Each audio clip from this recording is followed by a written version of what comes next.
All this week on Dateline, schools have the privilege of learning what the St. Clair County Child Abuse and Neglect Council is doing to help keep our kids safe, not only in the community, but our schools too. And we're joined today by the prevention educator here, Lindsay Chopp. And Lindsay, yesterday you gave us a good description of some of the issues that are facing our kids. Mm-hmm. We know kids spend most of their waking hours in school these days, especially now that school has started. Yeah. So what is the role of the school educators, the bus drivers, the custodians, and all those involved? Right. So it is so important that kids are empowered themselves on how to, protect themselves and learn what the signs of abuse are. But in reality, it's on us adults, right? It's on our shoulders to look out for these kiddos and stand up and to be a voice for them.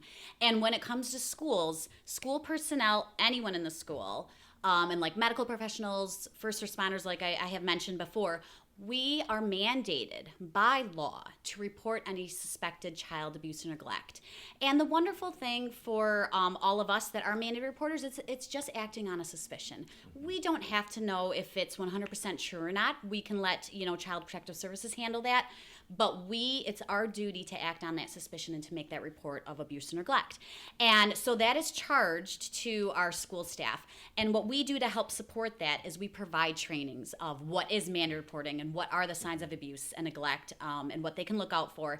And we walk them through how to make that report and what to do.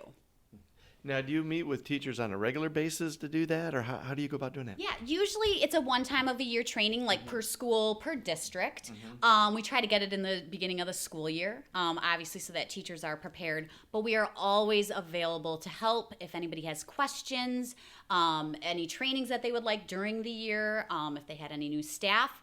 But really the easiest thing I can say is when in doubt, make that call. I was just going to ask you about that. Always. What about for the kids? How do you kind of teach the kids about this? Yeah, so what's really great is our prevention programming has been around since 1985.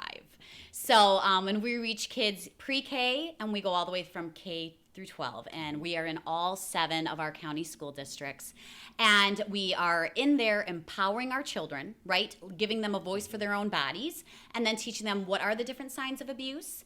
And then also we talk about social media safety, bullying, how to handle those different situations, how to get help from an adult, and just letting them know that it's not okay, right? And they can stand up for themselves, and they have the right to protect themselves no matter who it is that may be hurting them.